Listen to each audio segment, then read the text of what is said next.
အားလုံးမင်္ဂလာပါဒီနေ့မှာဆိုလို့ရှိရင်ကျွန်တော်ရွှေဘိုးဘွားကြီးတာ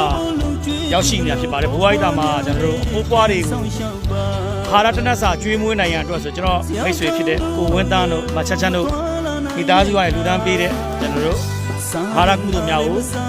ဘိုးဘွားကြီးတာမှာလာရောက်ပြီးလူတန်းကုသိုလ်ပြုခြင်းဖြစ်ပါတယ်ဟုတ်ကဲ့ဘိုးဘွားကြီးတာမှာဖိုးတွေဖွားရဒီကနေ့ဘာဟင်းနဲ့ကျွေးတယ်ဆိုတာကျွန်တော်လည်းကိုယ်တိုင်လိုက်ပါပြီးကြည့်ရှုပြကြပါအောင်လို့ဒီတိုင်းခံပါတယ်ကဲလူရှင်များသိချင်လို့ချင်းအကြောင်းလေးကိုလိုက်ခဲ့ပါဒါကတော့ရိတ်တာလုံးရောက်ပါပြီသမင်းစားကလိုင်ရိုက်လိုက်တဲ့ကြိမ်နဲ့ဖူးဖွားများဆိုလို့ရှိရင်သမင်းစားဆောင်တဲ့သူကြွရောက်လာတဲ့ပုံရိပ်များကိုရိုက်ကူးပေးခြင်းဖြစ်ပါတယ်ခင်ဗျာကြည့်ယူပေးပါ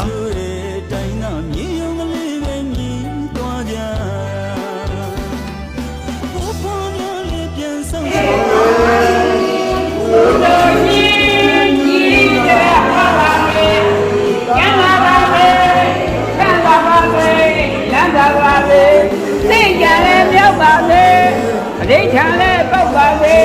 အိဗံလဲမိသားစုတစ်ခွဲလုံးနဲ့အိမ်လုံးရောက်ကြပါစေ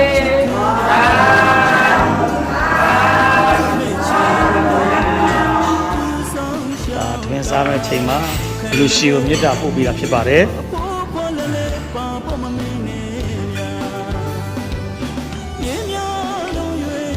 ဟိုဘာဟင်းနဲ့ဒီနေ့ကုသိုလ်ပြုရလဲနော်ဘာဟင်းလဲကျက်သားတော့နောက်ကျတော့ဟွာပါတယ်ဦးရဲ့ဟင်းကျိုးနောက်ကျတော့ပြုတ်ဘုကဘာလဲပြီးဒီအကြောင်းဝယ်လက်ပြချသေးတယ်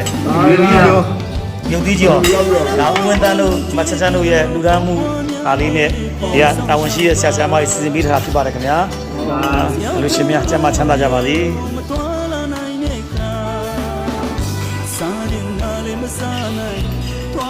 好了，啥搞的？模拟မျိုး啊，ကျွန်တော်တကယ်ကိုဝန်သားနဲ့ချက်ချက်တို့ကပြလိုက်တာ模拟อ่ะကျွန်တော်ရွှေတော့ဒီမိုင်း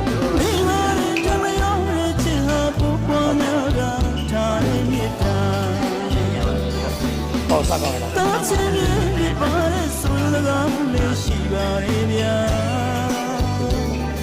好了，先马上。耶稣的代那မြေယုံကလေးပဲညီသွားကြ။ဘုရားပြန်ဆောင်ရှောက်ပါလား